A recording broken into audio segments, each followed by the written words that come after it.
as an institution of the state is the agency or machinery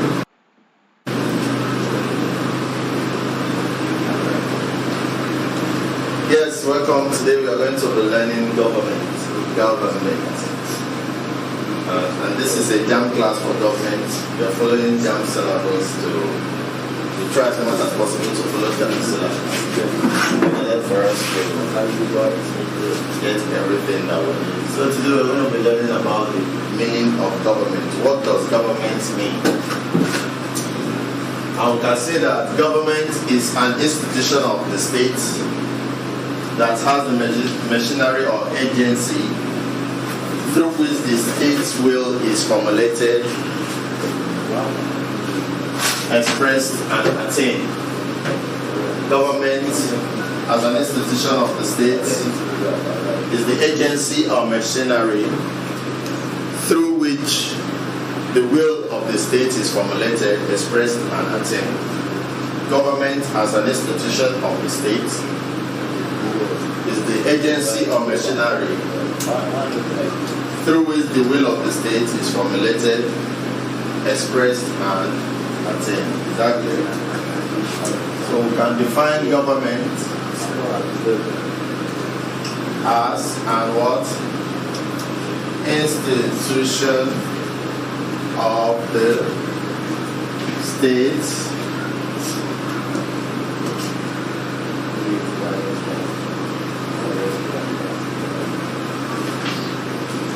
as the agency or what? Machinery, isn't it? Through which what? The will of the state is what? Formulated, expressed, and what? Attained. So that is what government is. It is the agency or machinery through which the will of the state is. What is the will of the state? Do you know a state like Nigeria? Let's take Nigeria for instance in explaining what government is. You know Nigeria has a government that is headed by Mr. President General Muhammad Buhari and the National Assembly, isn't it? It is made up of the Senate and the House of Assembly. Then the state governors. We also have the Judiciary. All these make up the government. And that's why we see it is the agency or machinery of the state. So it is made up of many things that include the president himself, the governors, National Assembly and the Judiciary, through which the will of the state is attained. What is the will of the state? What is the will of Nigeria? The will of Nigeria is to ensure the security of the populace, isn't it? And to ensure that the populace are feeling comfortable. To ensure that nobody comes to your house and steals your things, isn't it?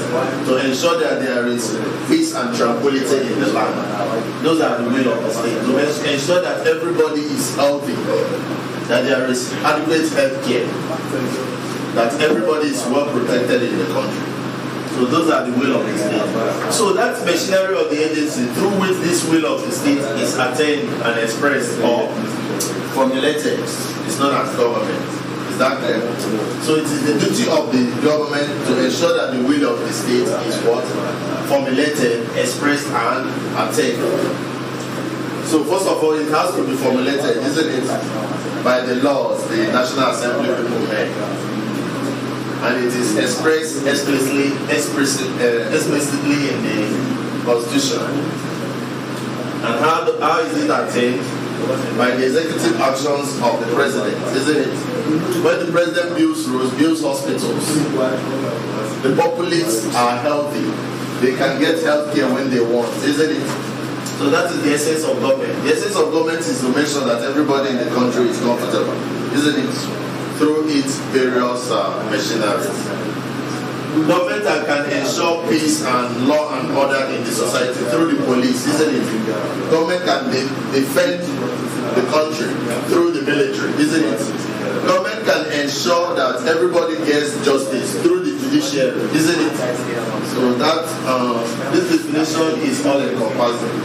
It tells us also that the will of the state is also the function of the government, is it not?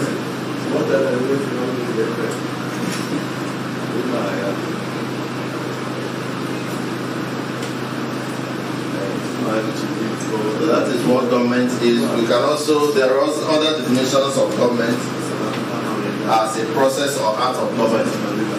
We can also define government as what? As a what? Process or what? Act of what? Governing. And in this definition, what is it? It is what? The body vested. Vested with what? With the power and what? Authority. To do what? For maintaining security. What again? Peace. What again? And stability. Isn't it? How does he achieve that? By making what? By making and what?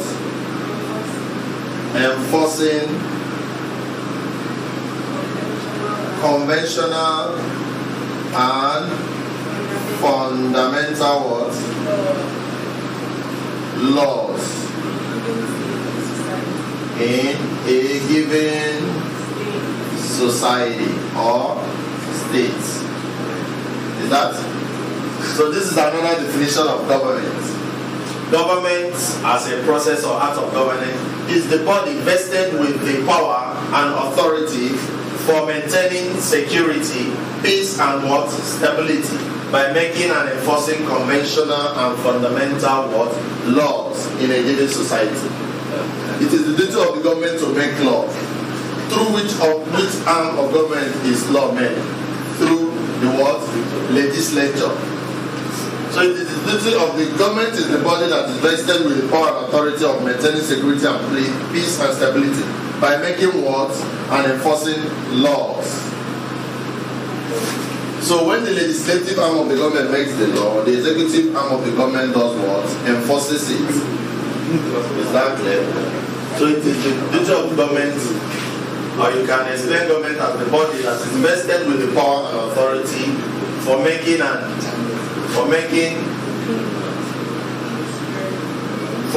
security, peace and stability by making what? Laws. When you know there is a law that forbids somebody killing somebody, will you go and kill? No, because you know that when you kill, you go to jail. So it is the duty of the government to make sure that the appropriate laws are made in the state so that people can stay in peace. Is that clear? So that is the definition of the government.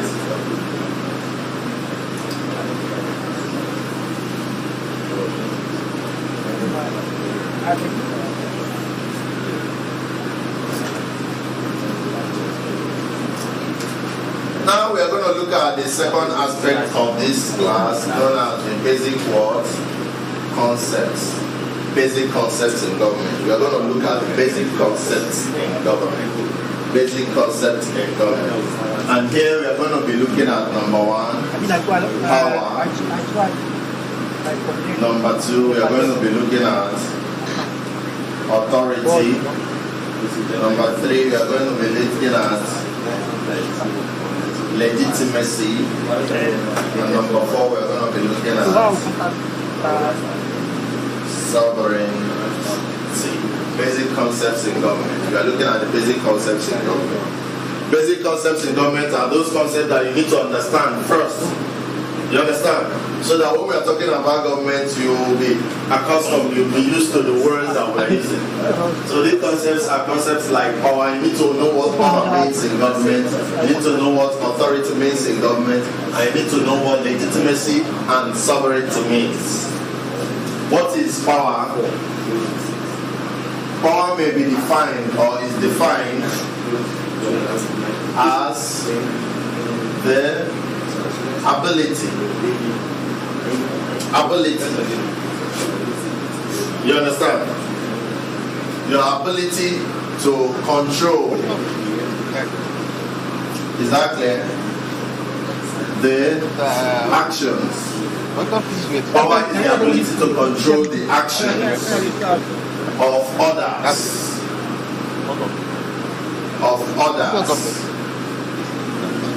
Through the possession of means of sanction, through the possession of means of sanction. That is what power is. Power is the ability to control the action of other people through the possession of a means of sanction. Is that clear? So when you have power, you can make other people to obey you. When you have power, you make other people to obey you. You can control the actions of other people. The government of Nigeria has power, isn't it? That's why when the government says, we don't want this to happen and it will not happen, isn't it? If the government says nobody should steal other people's property, if the government says we don't tolerate corruption in Nigeria, and you go and indulge in corruption, what will happen to you? You will be sent to jail, isn't it? So power is your ability to control other people, to control the actions of other people through the possession of means of sanction. Is that clear? Now, what is authority? Authority is the power or right to give orders and enforce obedience. That clear? Authority is the power or right to give orders and enforce obedience. You understand? So, in other words, we can say that authority gives one, is that clear, the right to command others to obey as a duty. Is that clear? Authority gives one the right to command others. Authority gives one. If I have an authority, I will be given the right to command you. You understand? That is authority. It's different from power. In the sense that power could be identified in various forms. You understand? There is physical power, like the power that I can use in moving you from there to here. That is physical power, isn't it? There is military power, the kind of power that military men have, isn't it? There is also charismatic power, the kind of power that people like pastors have.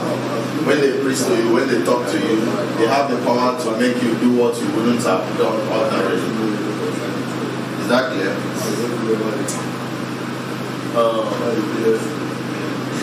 Now we have authority. When somebody has authority, he has the right to give you order. You understand?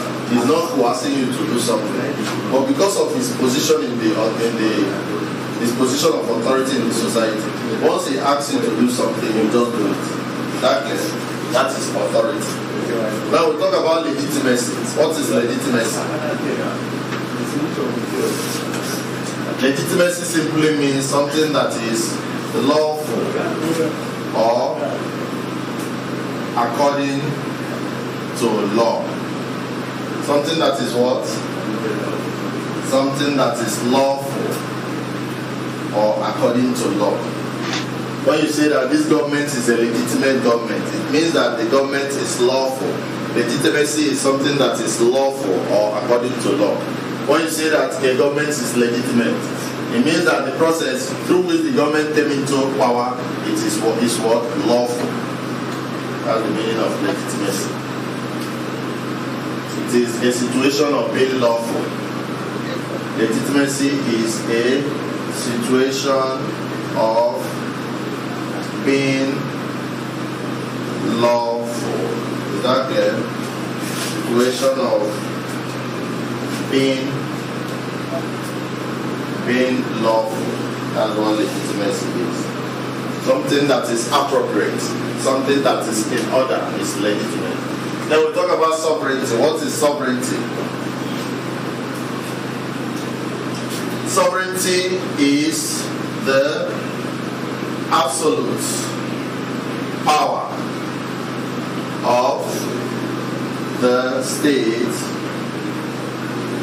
to exercise. Is that clear? The absolute power of the state to exercise what? Supreme, legal authority over its what? Own affairs. Over its own affairs within its territory. Is that clear? Sovereignty is the absolute power. Sovereignty is the absolute power of a state or of the state to exercise supreme law, supreme legal authority over its own affairs within its territory without any form of external control. Without any form of external control. Why we say that Nigeria is a sovereign nation is because USA cannot tell Nigeria what to do. Is that clear?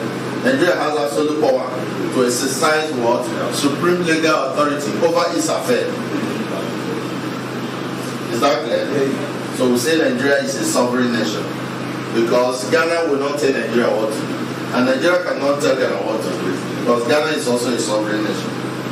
Is that clear? So when a nation has the power to exercise supreme legal authority over its affairs without any other nation or any other country having any form of control on it, then we say that such nation or country has what we call sovereignty. Is that clear? Has what we call what? Sovereignty. Has what we call what? Sovereignty. Now we're going to continue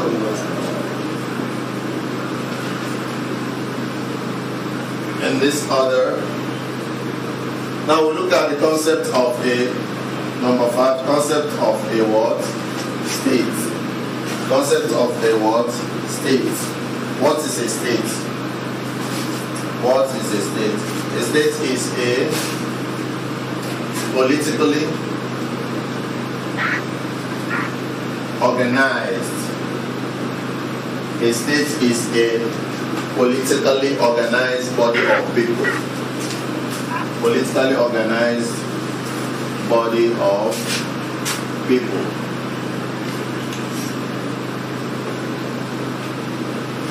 Occupying a what? Definite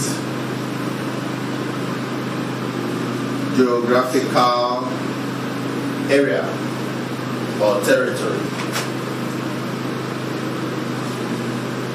The state is a politically organized body of people occupying a definite geographical territory with an organized government.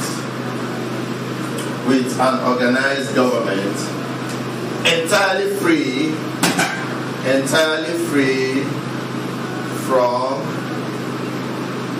external control. Entirely free from what? External control. And with coercive force to secure what? Obedience. Secure obedience from his citizens and others. So that is the definition of a state. A state is a politically organized body of people occupying a definite geographical territory with an organized government entirely free from external control with coercive force to secure obedience from its citizens. Example of a state is what? The USA, isn't it? Nigeria. Nigeria is a state, isn't it? Egypt. Ghana. So in government, that is what state is called. Number 6 sub-concept we are going to look at is society. What is society? Society is any kind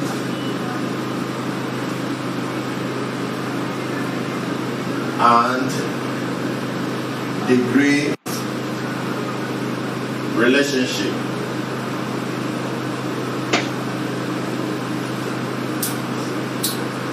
entered into by man or by men, whether organized or unorganized. Exactly.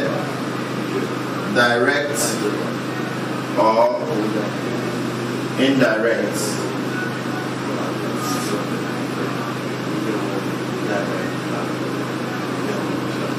Conscious or unconscious. Cooperative or antagonistic. You understand? So any form of relationship that exists between men and women is known as a society. Any kind of or degree of relationship that you enter into is known as society. And it could be organized or unorganized, direct or indirect, conscious or unconscious, cooperative or antagonistic. Example of a society, your kingsmen. You understand? Your family. You understand? Fraternity is a society, isn't it? Secret cults.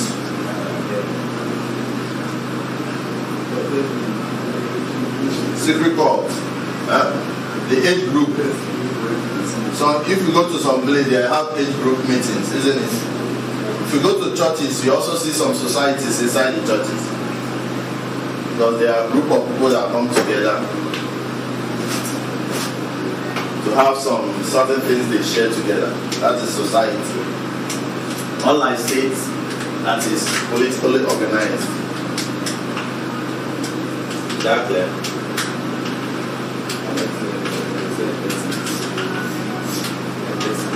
Is that clear? Good. So let's look at more other concepts.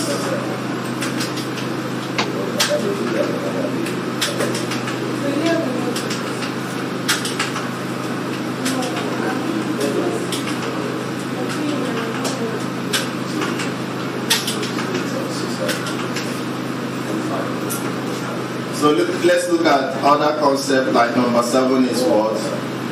Political culture. Political culture. And lastly, number 8 concept we are going to look at is political socialization. So this is the two remaining concepts. And political culture is the attitude,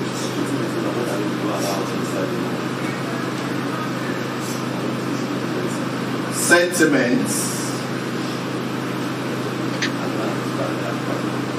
beliefs, ideas, and norms that guide the behavior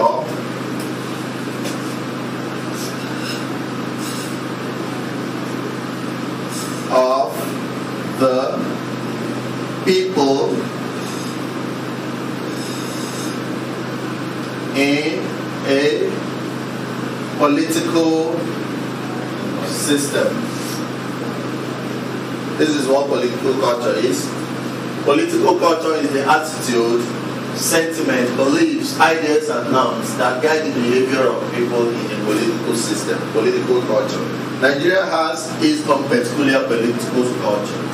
Is that clear? Because this political culture is actually the belief, the sentiment, the attitude that actually guides the behavior of the populace in a given political culture, in a given political system. So our political culture are our beliefs that guide our behavior. Most times in Nigeria, after election, we normally complain of rigging, isn't it? We complain of rigging after election. After election, we also complain about inducement of the electorate with money. When you go to some polling booths, some politicians will be sharing money at the polling booths, isn't it? In Nigeria, after election, there is normally election violence. Most times, people start fighting, isn't it? When the person that wins the election is not the person they want to win, they'll start fighting. Exactly. But in recent times, in places like UK and America, after election, during the election, have you ever gotten news that there are people sharing money at the polling booths? No. Do you always see election violence during the election? No. You see? So the two systems are different. Because of what? The attitude, the sentiment, the belief, the ideas, the norms of the different people are different, isn't it? So that's what we call political culture. Then what is political socialization?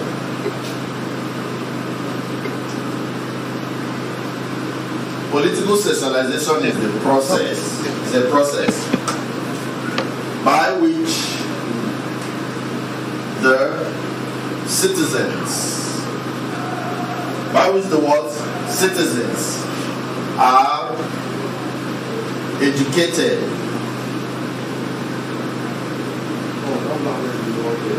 on the values, on the what?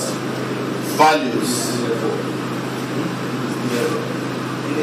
attitudes, and what?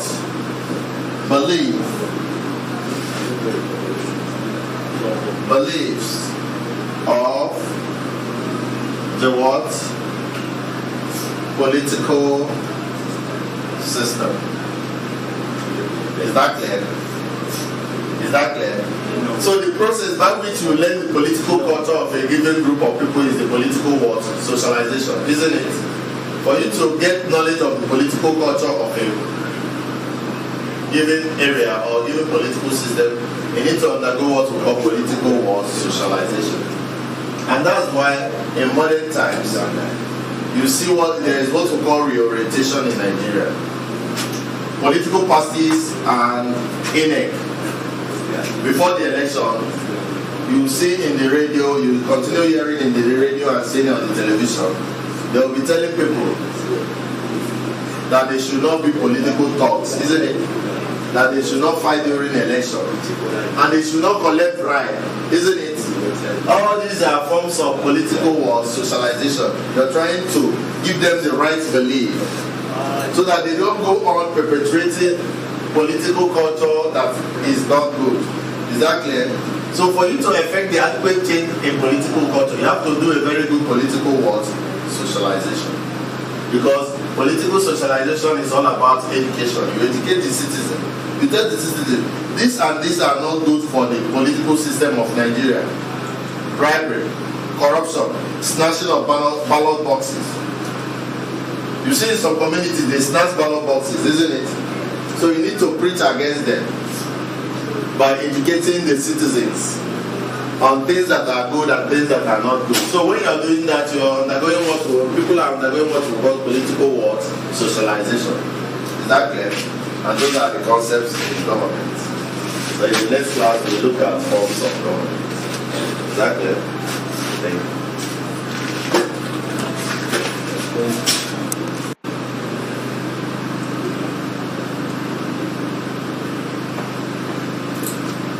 Hello, welcome. Today we are going to be learning forms of government. Today we are going to be learning what? Forms of government. Can you tell me the form of government we are having in Nigeria? Are we in the military rule? Are we having dictatorship? Or are we having a democracy? What form of government do we have in Nigeria? Democracy. That's what we are having in Nigeria. Democracy. Forms of government. There are different forms of government that a given state might be having at a time, isn't it? There was once in Nigeria when we were having military rules, you know, we had dictators being our leaders. Individuals that have absolute power to tell you what to do. But now we are having what we call democracy, isn't it? I would say that democracy is government of the people, by the people, and for the what? People. So there are various forms of government that we have.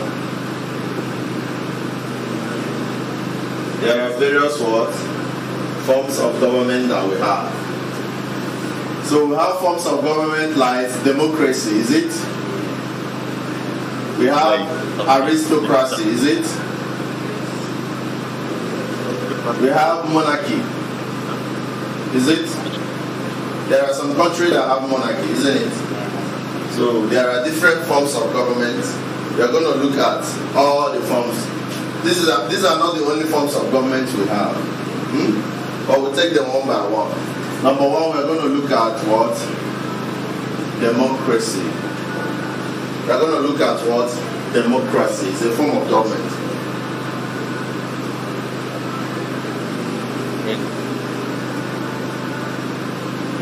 So what is democracy? There are various definitions of democracy. There is a popular definition that says democracy is government by the what? Government by the people. Government of the people. Government of the what? People by the people and what? For the people. That is one definition of democracy, isn't it? But that's not the only definition of democracy. We can say that democracy is a system of what?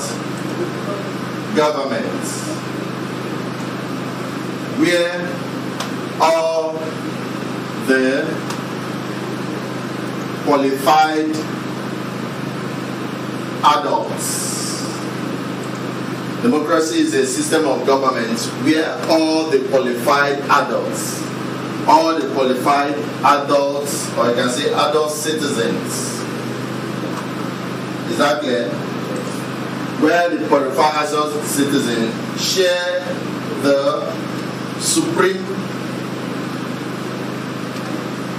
power to do what?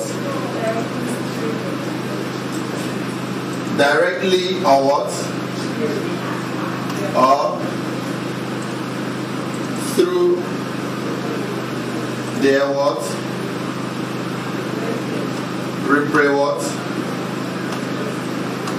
representatives. Exactly. So how do you share from this power? By voting, is it not? If you don't want APC to be in power, during the voting you vote PDP, is it not? In the last election, we didn't want PDP to be in power, so we voted what? APC. That is what Nigeria voted. Nigeria voted APC. So if APC is not doing well, in the next election, they will vote another party, isn't it? They might decide to vote AD, ABGA, PDP, Labour Party. There are plenty of parties, you understand? So in democracy, all the adult citizens have the right to determine who is their leader, isn't it? So you show that right by, that right is exercised by voting. What are the features of democracy? Democracy. What are the features of democracy? Number one, there has to be regular or what? Periodic what? Periodic what? Elections. For you to say that a state is practicing democracy, there has to be a regular or periodic election. There has to be election from time to time. Is it not? Is it not? Number two, after the elections, majority. After the election, what? Majority rule in the what?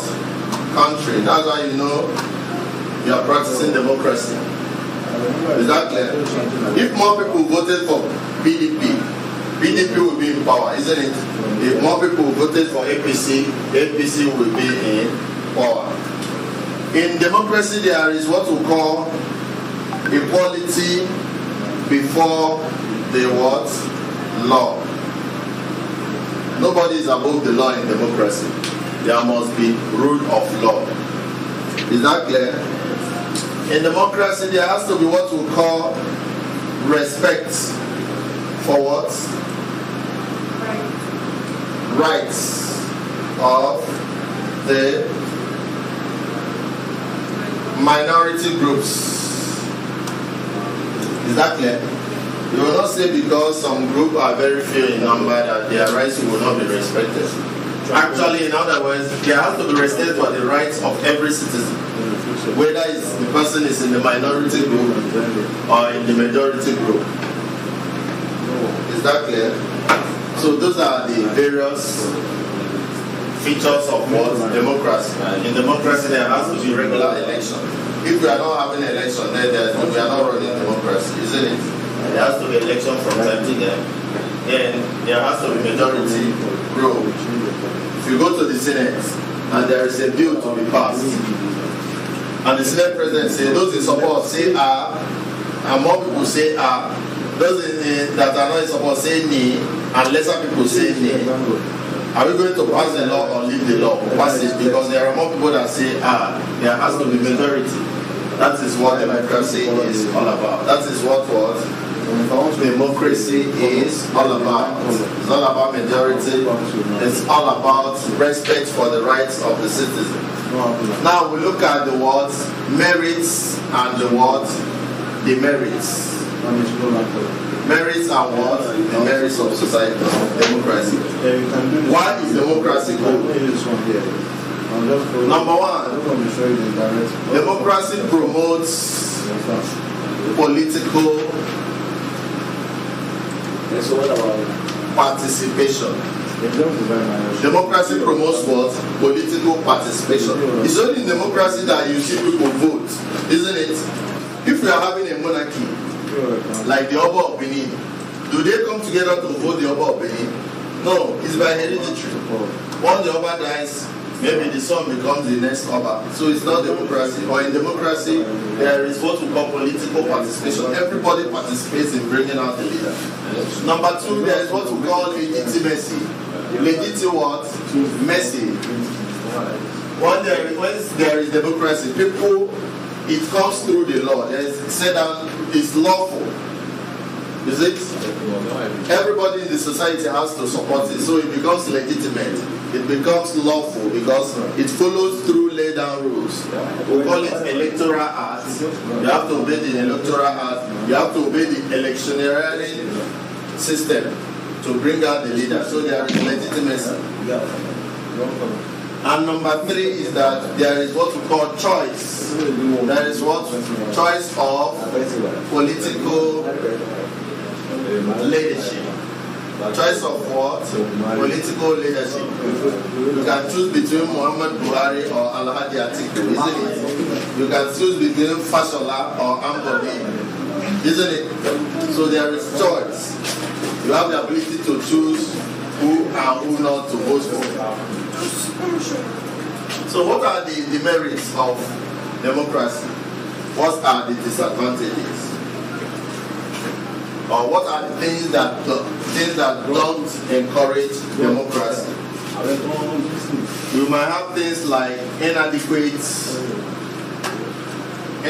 what? Political education. Inadequate what? Political education. If you're having a democracy in a given place and you do not conscientize the people on why they are voting and on why they are going to vote for so and so person, they might be wrongly influenced to vote for the wrong person, isn't it? So if you are not educated very well, they might go and vote for somebody that is not competent. And when you vote somebody that is not competent, what happens to the nation? The nation falls into big stress. Is that clear? The nation falls into big problems. There will be chaos, there will be disrespect for rule of law, there will be very bad economy. Is that clear? So there needs to be nice and good political education so that people will vote for the right person. Then number 2, there could be problem of representation.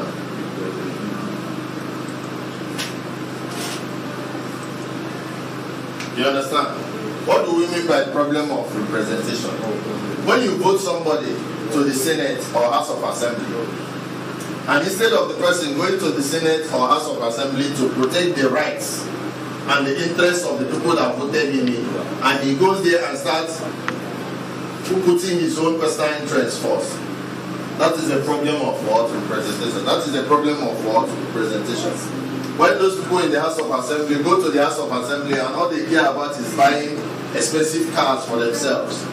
Is that clear? Instead of making laws that are good for you. But when somebody becomes a governor and continues to enrich himself or his family, at that time, is he representing the interest of the populace? No, and that is wrong. So it's very wrong. So that could be a demerit of democracy when you elect somebody and it's not doing what you want. Is that clear? Is that clear? So in the next classes, you are going to be learning about oligarchy and aristocracy and other forms of government.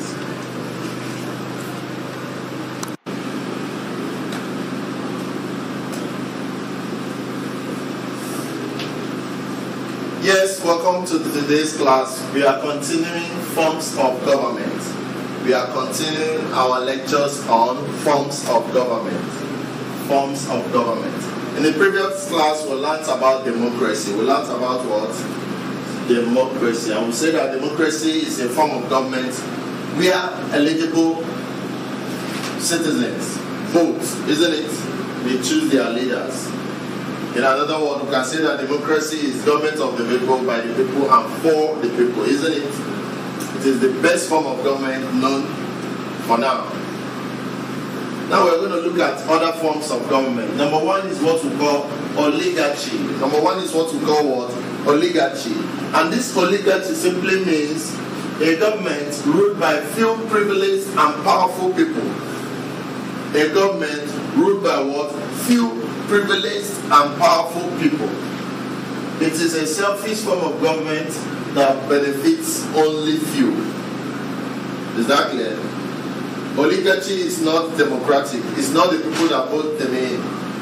The government there is consisting of few powerful people. You understand? Once you're powerful, maybe you're very rich, or you have the ancestral trait of leadership. Leadership like monarchs. You understand? Monarchs. You see some governments in Africa, they install themselves because they are very rich. and powerful. You understand? They cannot go out. And you see them, you see their family. Them within their family, championing the affairs of the state. That is oligarchy. A type of government that is ruled by few privileged people. Is that clear? Now we have what we call aristocracy. Aristocracy. That's another form of government. Aristocracy. And what is aristocracy? It is a form of government by the best and most qualified people in the state. You understand? JAMB is going to ask you, which form of government has its leaders as the best and most qualified people in the state? You know it is what? Aristocracy. A government by the best and most qualified people in the state, or by those seen as superior citizens to whom people look up to for leadership. You understand? It can also be called a government by nobility. Government by what? Nobility. People that are most qualified. Who can tell me the merits of aristocracy? What are the advantages of aristocracy? What are the advantages of aristocracy? Aristocracy uses the most qualified people to rule. Is that clear? It is not by numbers. It is not by voting. You understand? It uses the best brain, the most people that are most qualified. Is that clear? So if somebody is qualified enough to be your leader, possibly the leadership would be a good one, isn't it? So, and what can you say is the demerit? What is the disadvantage of aristocracy? It is not democratic. It is not what? Democratic. We say that democracy is the best form of government, is it not? So anything that is not democratic might not be very good, because it does not involve the larger majority of people putting them into power. You understand? It's simply the government by the most qualified person. But at the same time, the people might not really want the person, isn't it? So government is based on when it has legitimacy, when plenty people want that very government to be in power. Is that clear? Is that clear? Now we're going to look at another form of government, which is the number 4 form of government. And that form is what we call monarchy. That form is called what? Monarchy. Who can tell me where monarchy is practiced? Countries where monarchy is practiced? England, Britain. There isn't monarchy.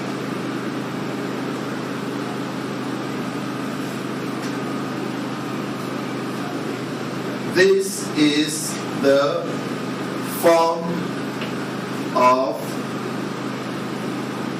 government under the rule of a king, queen, or emperor. Or what? Emperor. That is monarchy. It's a form of government under the rule of a king, queen, or an emperor. A form of government under the rule of a king, queen, or what? Emperor. King, queen, or what? Emperor. That is monarchy. Is that clear? Is that clear? And if it is a king, queen, or king, the ruler is often called the monarch. It's often called the what? Monarch. In northern Nigeria, we also have very strong monarchy. You understand? The Sultan of Sokoto is in charge, isn't it? In Kano, we have the Emir of Kano. That's a monarch, isn't it? In some places,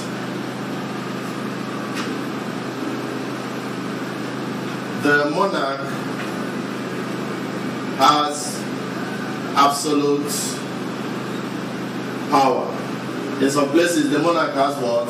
Absolute power. The monarch can give instructions and order that people don't need to contest. Is that clear? If you also go to Saudi Arabia, we also have the king there, isn't it? So there are some places where we have the king. What are the merits of monarchy? What are the merits of monarchy? Number one, there is what we call political stability. There is what we call what? Political stability. You find that in places where monarchs are in charge, there is always political stability. Maybe because of the absolute power the monarch has. Have you ever seen somebody challenging the Sultan of Sokoto or the Emir of Kano? No. The monarchs have this power by virtue of their position. Is that clear? Is that clear? Also, there is what we call historical and cultural strength. There is historical and what? Cultural strength.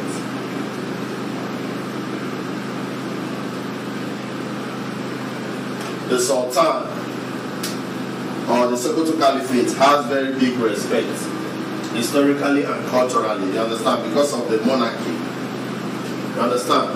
The same thing happens to the Oba of Benin, the king of Saudi Arabia. There is this respect that goes, this cultural respect or cultural strength that goes with a monarch. Is that clear? Then there is the monarch also enjoys what we call loyalty. Enjoys what we call what? Loyalty. What are the demerits? What are the demerits of monarchy? What are the disadvantages of monarchy? The monarchy does not accept the principle of majority.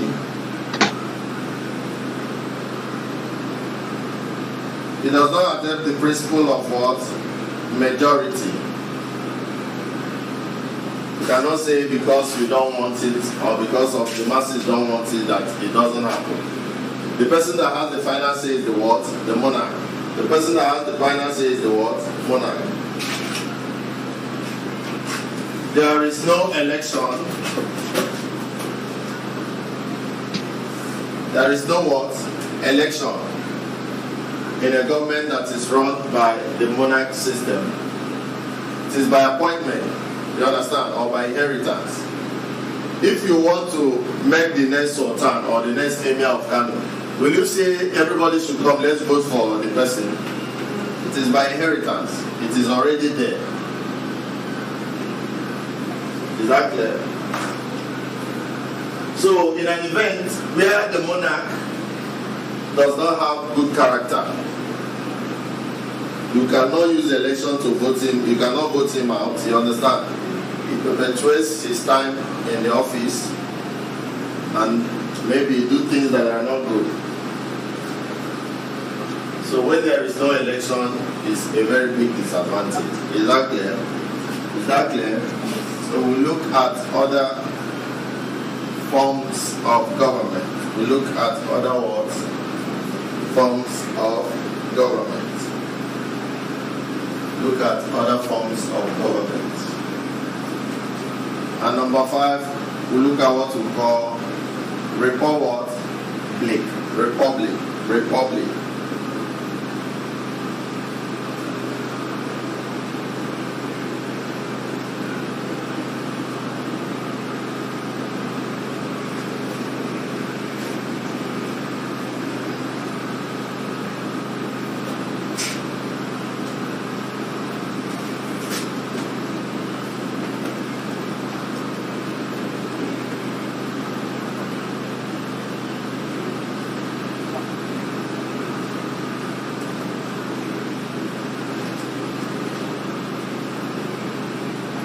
This form of government has an elected head of state by the people. You understand? Republic form of government has an elected what? Head of state by the people. Is that clear?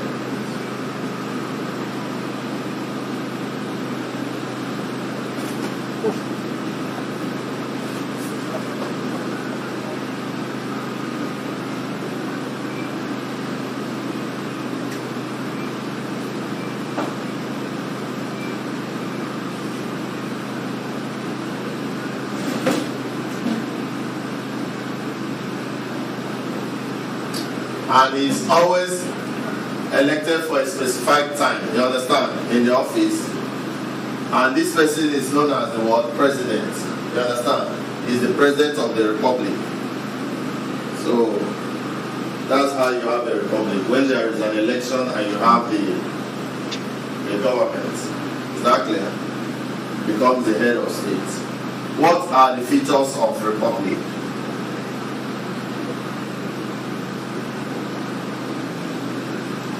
What are the features of a republican form of government? Number one, head of state, known as president, is what? Elected. That's how you know that this is a republic. Number two, it must be politically independent. A republic must be politically independent. Republic of South Africa is independent. No other country controls what they do.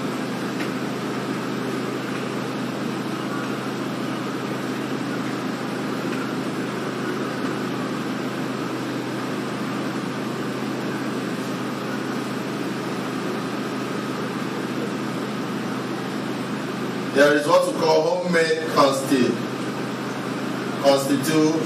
Constitution is the law of the land, isn't it? There must be homemade constitution.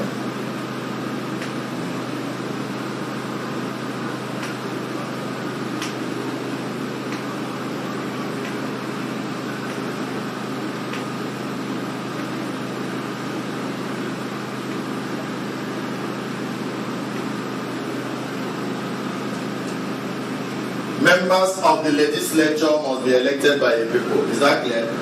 Members of the legislature of a republic must be elected by the people. Republic. Is that clear?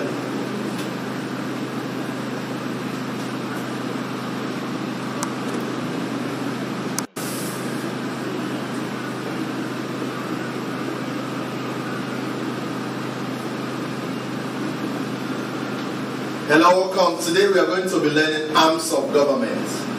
Arms of government. Is that clear? Arms of government. Arms of government. There are three arms of government, namely the legislature, the executive, and the judiciary. Namely the words legislature, executive, and judiciary. Those are the three arms of government. The legislature, the executive, and the what? Judiciary. Is that clear? Every government, every democratic government must have these three arms of government. Is that clear? The legislature, the executive, and the what? Judiciary. In Nigeria, we are practicing democracy, isn't it? The legislature is made up of the two House of Assembly houses. Number one is the what? Senate. And number two is the what? House of Rep. These two make up the what? The legislative arm of government. Is that clear? When you go to the National Assembly, you see the senators in the upper chamber. You understand? Then you see the House of Rep members in the what? Lower chamber. Is that clear? The two of them make up the what? Legislative arm. The executive arm is made up of the president. It's made up of the what? President. It's made up of the president. It's also made up of the governors. It's also made up of the what? The governors. Is that clear? The president, the governor, the cabinet. In Nigeria, we call them the ministers. We call them the what? Ministers. All these fall under the executive. You understand? And they use other people like the police and the military in enforcing rules, isn't it? The judiciary is made up of the what? The courts, the judges, isn't it? The judges in the what? Courts. And you know that we have the highest court of the land in Nigeria is the Supreme Court. Do you know? The highest court of the land in Nigeria is the Supreme Court. You understand? You have the justices, you have the Chief Justice of Nigeria, the judges, the magistrate court judges, and the rest of them. You understand? So these three arms of government make up the government. These are the three main arms of government: the legislature, the executive, and the what? Judiciary. The executive, which is the number one, is consisting of the president, the governors, and the ministers. You understand? And other people, it's not only the president, the governors, and the ministers. While the legislature is consisting of the what? The Senate and the House of Representative what? Members. The Senate and the what? House of Representative members. The judiciary is consisting of the judges in the courts. The Supreme Court, the Court of Appeal, the Magistrate Courts. Is that clear? Now we're going to take them one by one so that we can learn their functions. We're going to take them what? One by one so that we can learn their functions. So number one, we look at the legislature. The legislature.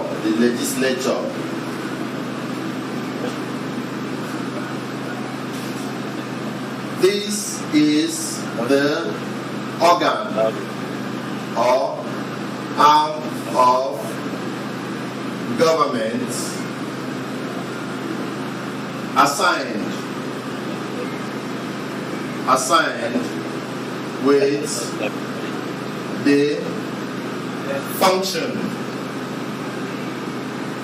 with the function of what? Law making. The legislature is the arm or organ of government assigned with the function of lawmaking. Assigned with the function of what? Lawmaking. And that's why I say that the legislature is made up of the people in the House of Assembly, the Senate and the House of Rep members, is it not? They are the people that make the law of the land. The judiciary interprets the law that is already made by the legislature. Is that clear? Whereas the executive enforces the law. The executive does what? Enforces the law. So you see the three of them works hand in hand. The legislation makes the law. The judiciary interprets the law. And the executive does what? Enforces the law. Is that clear? So they are assigned with the function of what? Lawmaking. Is that clear? They are given different, the legislature are given different names in different what? Countries. They are given different names in different countries. The legislatures are given different names in different countries. In Nigeria, we call them the House of Assembly people. Is that clear? In Britain, they call them the Parliament. In Britain, they call the legislature the Parliament. In Nigeria, we call them the House of Assembly people. In Britain, they call them the Parliament. In the United States of America, they call them the Congress. They call them the what? Congress.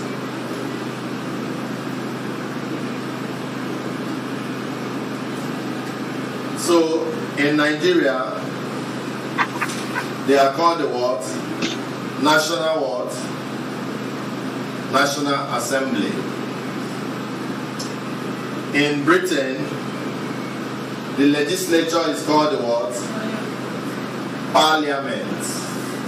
Parliament. In Britain, they are called the Parliament. In the USA, the legislature are called the what? Congress.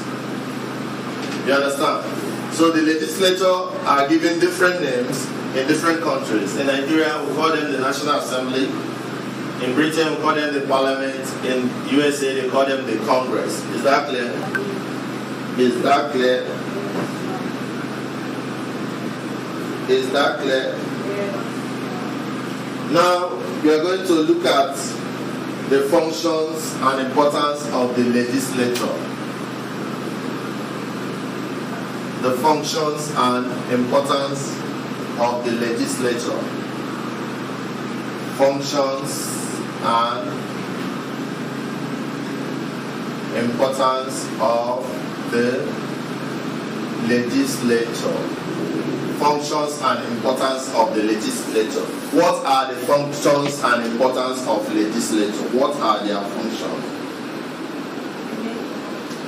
Number one is law making. Number one is what? Law making. They make the law. Is that correct? Number two is amendment of the Constitution. Number two is what? Amendment of the Constitution. You understand? The legislature, they make the law, but over the years, when they find out that a specific law in the Constitution is not good, they will amend it. It's their duty to amend it too.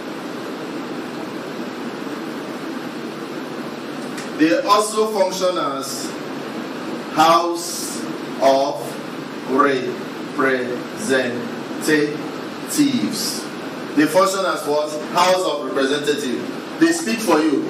Those people that you elect to go to the legislature to make law, when you have problem in their constituencies, it is their duty to come to the House of Assembly and talk about it. You understand? So that the whole world and the whole nation will know about those problems and the proper solutions to those problems.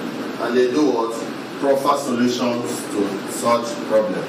Now we're going to learn about the types of legislature. Types of what? Legislature. Types.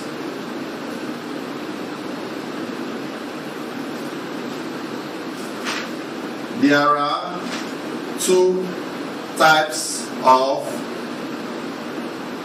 legislature. There are what? Two types of what? Legislature. There are what? Two types of legislature. We have number one, we call it the unicameral legislature, and number two, we call it the what? Bicameral legislature. Two types of legislature. We have the what? Unicameral legislature and the what? Bicameral legislature.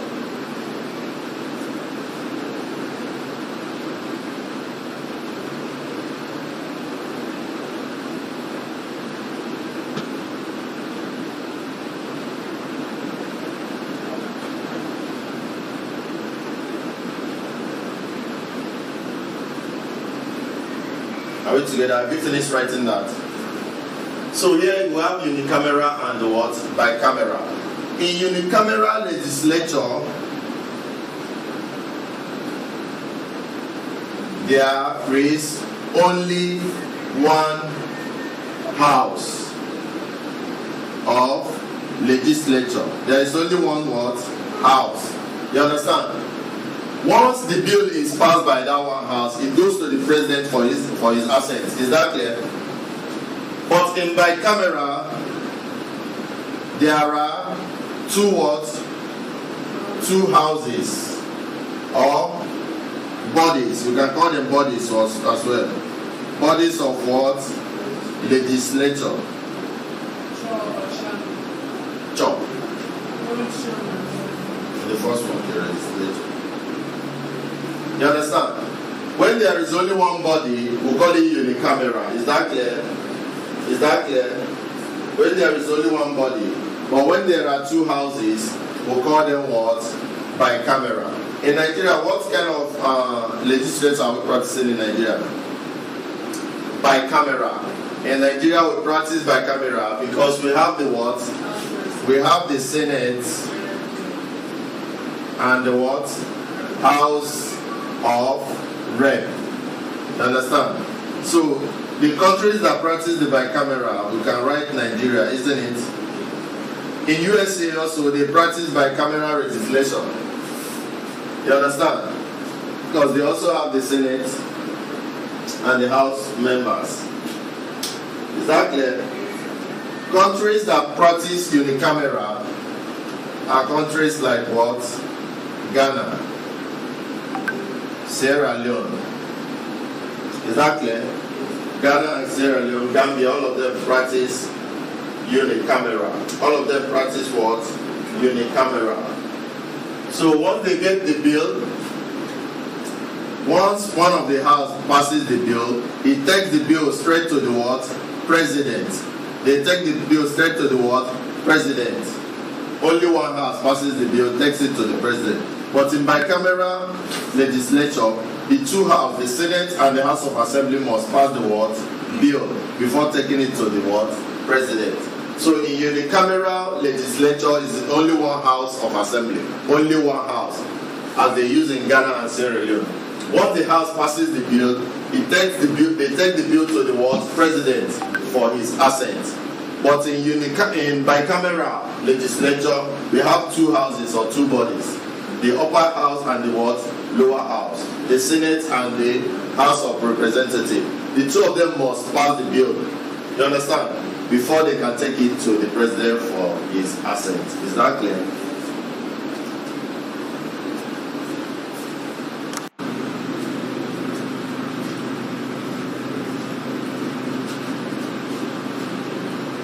Yes, welcome. Today we are going to be learning about the executive. We are going to be learning about the what? Executive, the executive arm of government. We say that there are three major arms of government, three organs of government. And those three are what? The legislature, the executive, and the what? Judiciary. The legislature, the executive, and the what? Judiciary. In the previous class, we learned about the legislature, isn't it? Now today we are going to be learning about the executive. The executive is the organ of government responsible for the implementation, execution, or enforcement of laws. You understand? The executive is the organ of the government that is responsible for the implementation, execution, and enforcement of laws, policies, and directives which are given by the legislative arm of the government. Is that clear? So when the laws are made by the legislature, you understand, it is the duty of the executive to make sure that the laws are what? Enforced. To make sure that these laws are what? Implemented. To make sure that these laws are what? Executed. And the main man in the executive is the president, I hope you know, and the governor. So it is their duty to implement the laws. Implement the laws. So we can say that the executive, this is the organ of the government responsible for implementation, execution, and enforcement. Enforce what? Enforcement of the laws, policies, and directives made by the legislative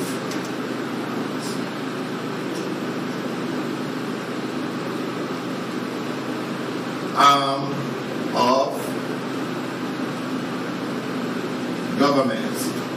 So the executive is the organ or the arm of government that is responsible with the implementation, execution, and enforcement of the laws, policies, and directives that are made or given by the what?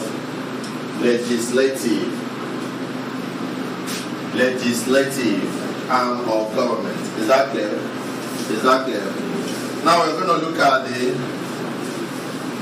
functions and importance of the executive.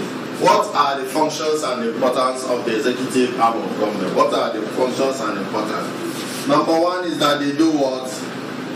Execution of the law. That's their number one function. They execute the law. The executive arm of the government execute the laws. How do they do this? When the legislature says that any human being that kills a fellow human being must die, that's the law they passed in the National House of Assembly, isn't it? How would they enforce it if somebody in the neighborhood goes and kills another person? What will happen? It is the duty of the executive to make sure that that law is enforced by making sure that the police goes and arrests that person, is it not? Maybe make sure that the person faces life imprisonment or firing squad, isn't it? So it's the executive that uses one of his tools like the police or the military to ensure that anything the legislature says in the House of Assembly comes to existence. Is that clear? So it is their duty to ensure those things. If the House of Assembly says that every part of Nigeria should get 20% or so and so percent from the oil that Nigeria sell abroad, what happens? It's the duty of the executive to get that money and share it, is it not? So the executive executes the law, whereas the House of Assembly or the legislature makes the word law. Is that clear? Number two function is giving assent to bills. Giving assent towards bills. Giving assent towards bills. Is that clear? When the legislature in their chambers, like the National Assembly, the Senate, or the House of Representatives, when they make a law, you understand, when they pass a bill, that bill has not become a law until the president does what? Signs it. Until the president does what? Signs it. Until the president gives assent to the bill. The president gives assent to the bill by doing what? By signing it. By signing it into law. By doing what? By signing it into law. So that's another function of the executive. Then another function of the executive is military function. Is the what? Military function. It is the duty of the executive to maintain the armed forces. You understand? So that any country that wants to be aggressive to Nigeria can do what? Fight. It is the duty of the executive to give orders, to tell our military, go and fight these people, go and protect our borders, go and protect the local governments that are here in Nigeria. Is that clear? So it is the duty of the executive to ensure that the military are doing their work. To ensure that the military are doing their work. It is also the duty of the executive to ensure law and order by using the police and other apparatus that it has at its disposal. Is that clear? So it is the duty of the military, the executive to perform military functions in the state. Make sure that our army are well equipped to fight terrorism. You understand? To fight any form of aggression that might come our way. It is the duty of the military to ensure. You understand? And you know that the president, who is the number one man in the executive council, is also the commander-in-chief of the armed forces, is it not? So it is his duty to give orders, give our military orders, say go and fight, go and protect, go and make sure that this place is in order. Is that clear? So the executive performs a military function. Functions and importance of executive. Number one, execution of law. They make sure that the laws that are passed in by the legislature are executed. Number two, giving assent to bills by signing the bills. Number three, performing military functions. Number three, performing military functions. Performing military functions. Is that clear? Thank you.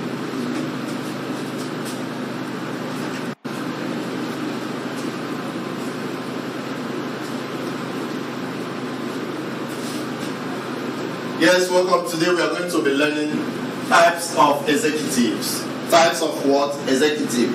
What kind of executive do we have in a given government? What kind of? You understand? In Nigeria, you know we are practicing the presidential system of government, is it not? So the type we have in Nigeria is presidential executive. In countries like Britain where you have the Queen Elizabeth, as the head of state, you understand, and the Prime Minister as the head of government. They are having dual executive. Is that clear?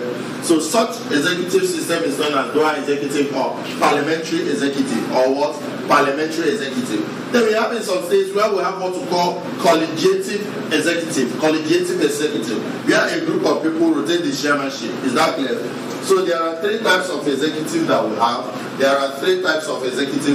either have the what we call the single executive. Number one is the what? Single. Or you can also call it what? Presidential executive. So this presidential executive, what kind of system is it? It is a system of government where what happens? Where all the executive power is what? Of government is vested on the what? President. Is that clear? On or in? So in single or presidential executive, it is a system of government where all the executive power of government is vested on the what? President. And that's the kind of executive that we have in Nigeria. You understand? Is that clear? Here, the president is what? Is the head of state and what? Head of the government and commander-in-chief of the armed forces. Is that clear? So whenever you're practicing a single executive or presidential executive, you have one person who is the president, who is the head of state, the head of government, and as well the commander-in-chief of the what? Armed forces. All the executive power, the person that owns it. You understand? The signing of the bill, giving military the order to go and fight. You understand? Maintaining peace and giving instructions on what happened is in the hand of the what? President. That's one kind of executive. Then the number two type of executive is what we call the what? The dual stroke what? Parliamentary executive. That's the number two type of executive. The dual or the parliamentary executive. The kind of executive that the British people have, isn't it?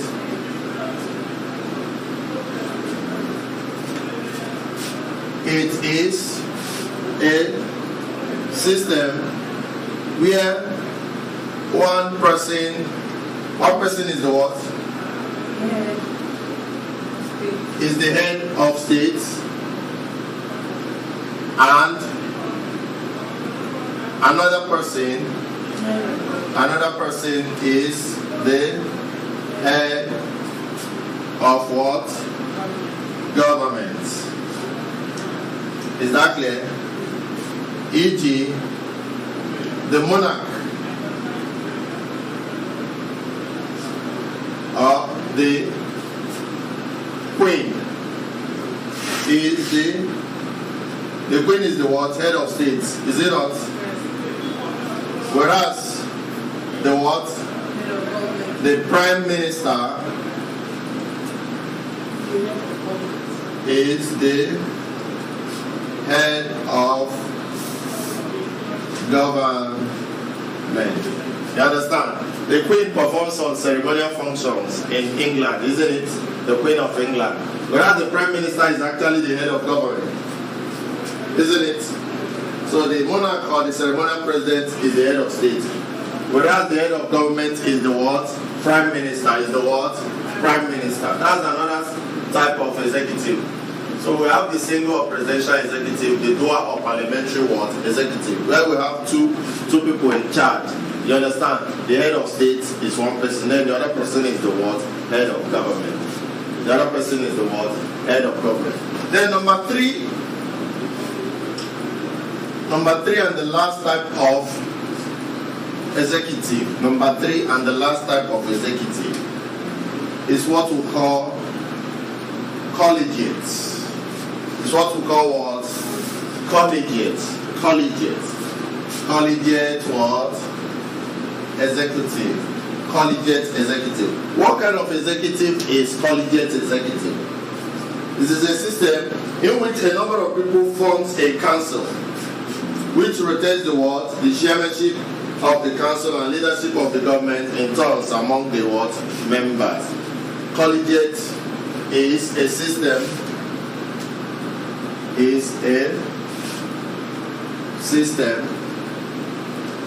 where the collegiate is what? A system where a number of people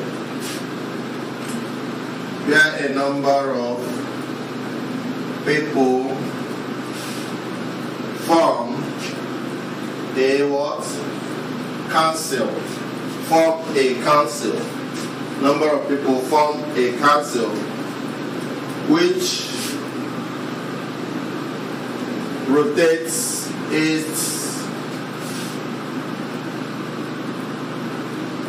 chairmanship or leadership amongst the members of the council. You understand? So this kind of arrangement is more than one person that has the executive power. It's more than one and it's more than two. You understand? That's what we call council. The whole council make decision, but they rotate the chairmanship from one point to the other. You understand? So they deliberate within themselves, take decisions. It's unlike presidential executive system or parliamentary system that has two leaders. Is that clear? Thank you.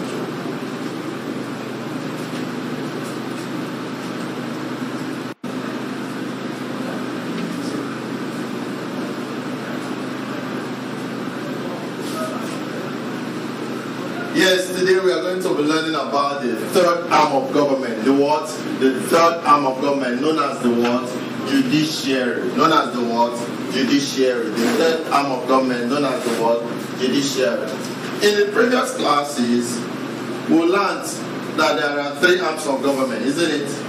The legislature, the executive, and the what? Judiciary. We say that the legislature makes the law, isn't it? Then the executive implements the what? Law. The executive ensures the enforcement of the law. Now, the judiciary, which is the third organ of government, is responsible for what? Interpretation and application of the law. Whenever it is what? Violated or broken. Is that clear? If I go and engage your services, you understand? And I tell you that once you come to my class and teach, that I will pay you 1,000 naira. Is that clear? And the law says that when you engage in somebody's services and promise to pay so and so amount, that you must pay it. If you don't pay it, you will go to jail or you pay a fine of 10,000 naira. Then after engaging your services, you come here, you lecture. Then you come to me to ask for the money for the services that you've rendered. And I say no, that I will not pay. Whose responsibility it is to say that, to come here out and say, Austin, you've broken the law and you must pay a fine of 10,000 or go to jail? Do you know the person that can look at the law and say, this is what the law say about engaging somebody's services? It is the duty of the word judiciary. Is that clear? So if I break the terms of agreement between me and you, you go sue me to court. You understand? Then when we come to court, the people in the court there will open the book of law. They will say, by so and so right up, by so and so act. You understand? Section so and so in the constitution, in the law of the land, or in the act governing this area, that I have done the wrong thing. It is the duty of the judiciary to actually look at the case and find out that I'm the person at fault. You understand? Or the judiciary might ask, is it actually true that this man came to class and teach, or he did not come, he just came to ask you for money? Is that clear? It is the duty of the judiciary to do what? Interpret the law. And say, this is what the law says in this case. So because of that, hey, Mr. Austin, go and pay this 10,000. Hey, Mr. Austin, go and do this one. Is that clear? So the judiciary does what? They interpret this law. The law that has already been written and made by the what? Legislature. And signed into law by the what? Executive. It is the duty of the judiciary to look at this law and do what? Interpret and apply it when they are what? Broken or violated. Is that clear? So judiciary is the third arm or third organ of the what? Government responsible for interpretation and application of laws when they are broken or violated. Is that clear? Also, the judiciary adjudicates disputes. They settle disputes. That's one of their most important functions too, between the government and the legislature. When the executive and the legislature they are having problems, it's the duty of the judiciary. They say, hey, the executive, your power is not up to this level. You understand? It is the duty of the legislature to do this and this, and it is your own duty to do so and so. It is the judiciary that interprets this law and tells the executive where their power ends and where that of the legislature starts.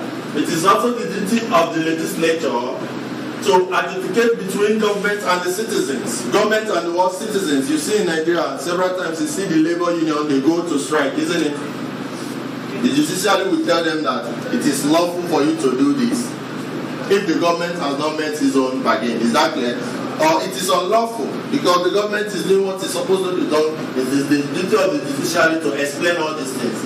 And also solve problems or advocate dispute that is between organizations or between citizens. If me and you have problem, we'll go to court, we'll trash it out, isn't it? It is the duty of them and the judiciary to tell us who and who is at fault. Is that clear? Is that clear? Now we look at what now? Functions and importance of the word judiciary. Functions